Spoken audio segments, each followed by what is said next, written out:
Hello, welcome to this video. My name is Tuyali and I'm going to be going through a conservation plan that I've done for the city of Laos. The country of Laos is known for its incredible people, food, religion and cultural background, and as well as its stunning landscape. Laos, previously known as Mông Lao, is a socialist state and is one of the very few landlocked countries in Southeast Asia at the heart of the Indo-Chinese peninsula. Laos borders many countries around it, like Malhar and China in the northwest, Vietnam to the east, Cambodia to the southwest, and Thailand to the west as well as southwest of it. There are many environmental problems that are currently happening within Laos. Some of these issues that are happening are such as air pollution, water pollution, soil degradation, habitat destruction, biodiversity loss, and mega projects. As mentioned later in the video, Laos is having a couple of these issues because of the development that's happening within the country, as well as the surrounding area and what's happening there. Laos is considered to be one of the most biodiversity-rich countries in Southeast Asia.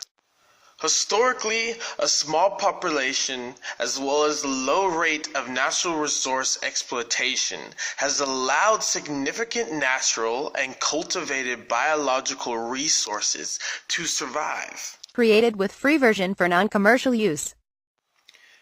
It has an estimation of 11,000 species of flowering plants, 166 species of reptiles and amphibians, 700 species of birds, 90 known species of bats, and over 100 species of large mammals. However, in the 20th century, there seemed to be a rapid decline in the forest resources, as well as wildlife. Most of this is due to this mismanagement of the biodiversity dome. At the moment, it seems that Laos has a direct relationship between conservation and socio-economic rights. 80% of its rural population is actually really dependent on the fishing services, as well as the management that comes with that. As mentioned before, a big challenge that Laos is going through is the mismanagement of the biodiversity dome. However, one of the ways that they are combating this is by establishing natural protected areas in order to apply to the convictions of the National Biological Diversity, or also known as CBD. On the map shown in front of you shows a current actual depiction of the current protected area.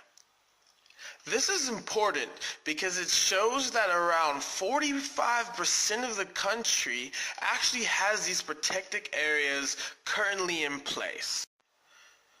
Within many of these protected areas has many species as mentioned beforehand. And what I've decided to do is take these different species that vary within its range and make them into conservation targets.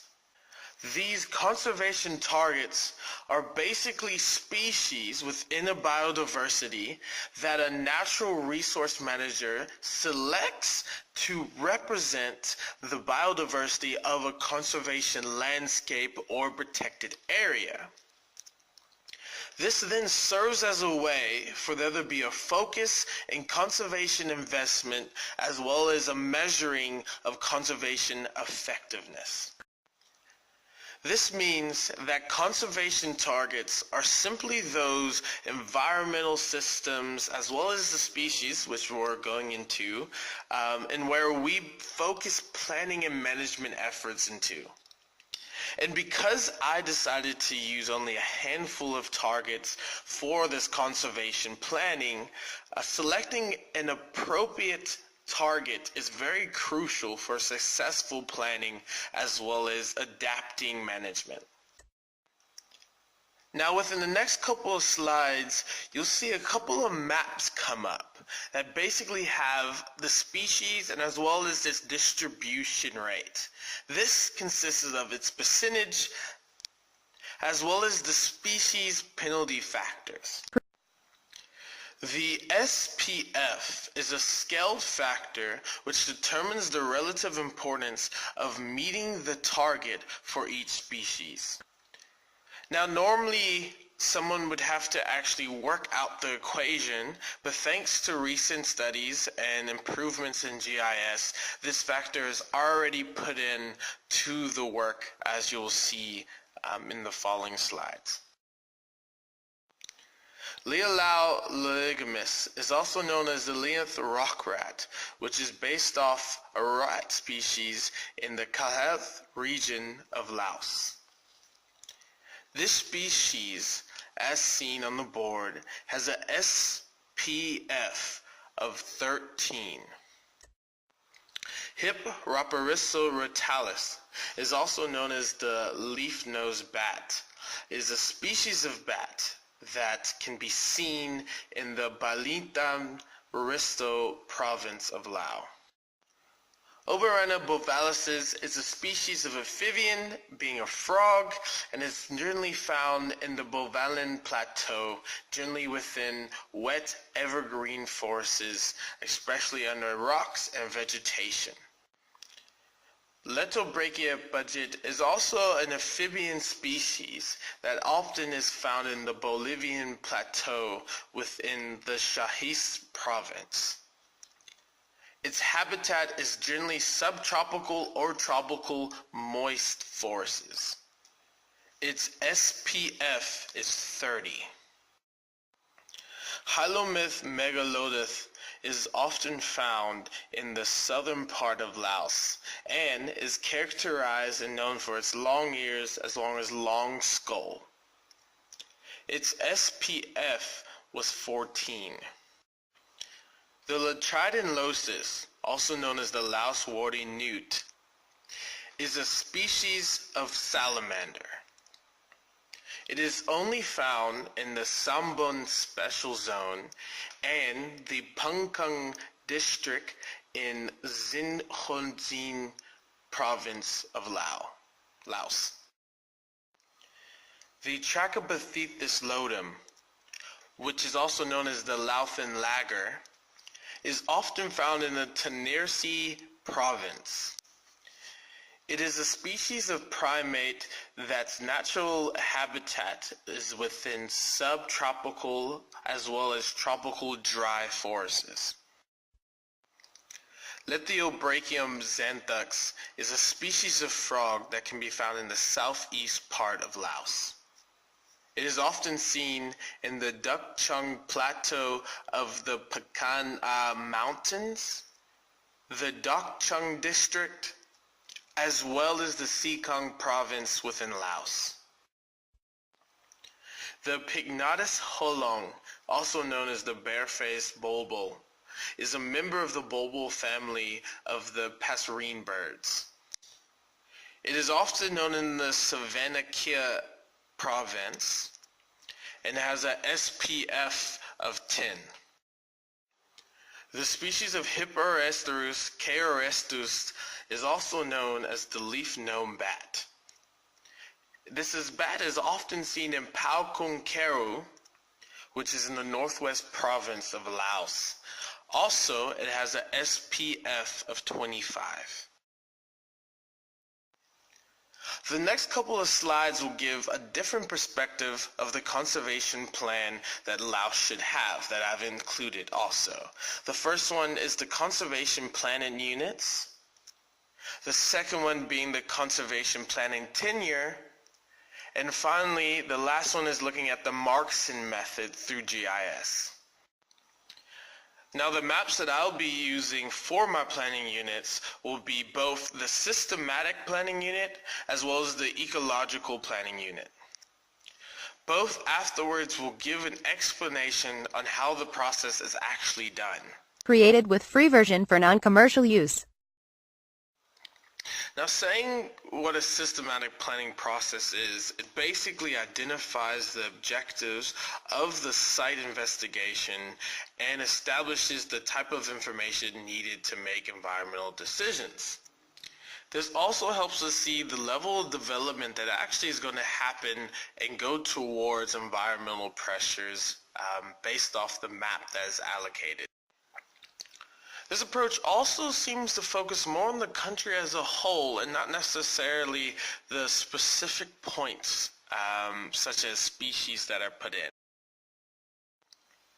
However, this is how the ecological planning process comes into play, because it then shows specific areas or even hotspots and where development or planning and consideration towards conservation will happen or needs to be addressed.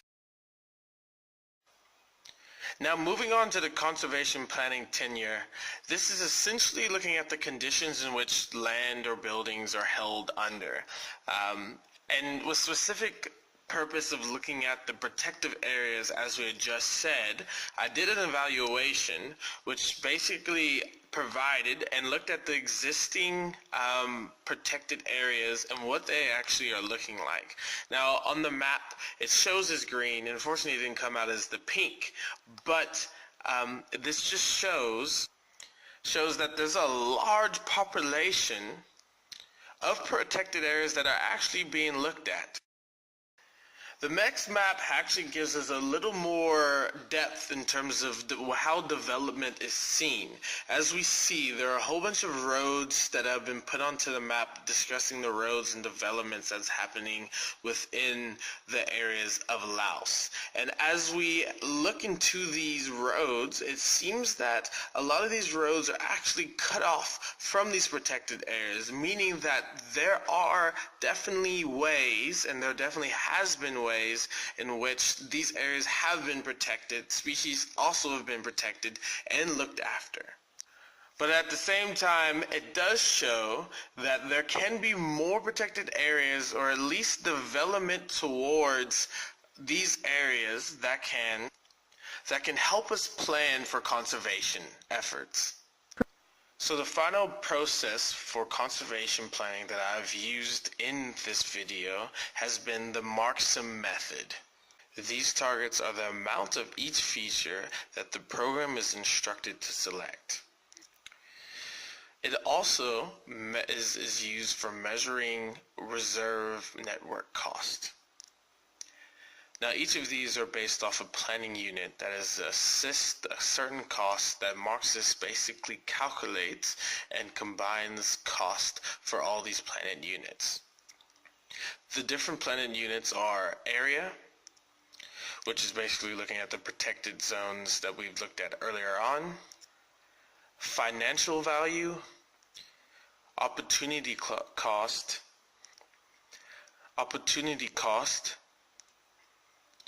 and potential profitability. Often MARXM has a boundary cost, which uses the boundary length modifier, which allows for different degrees of data clustering to form as the amount of edge that each planning unit shares with an unprotected unit.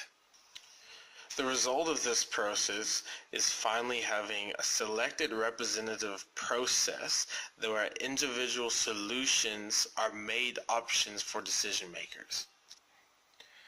However, once again, this is all based off of trial and error, so there's multiple processes of this taking place, and repetition is the core sense of this program.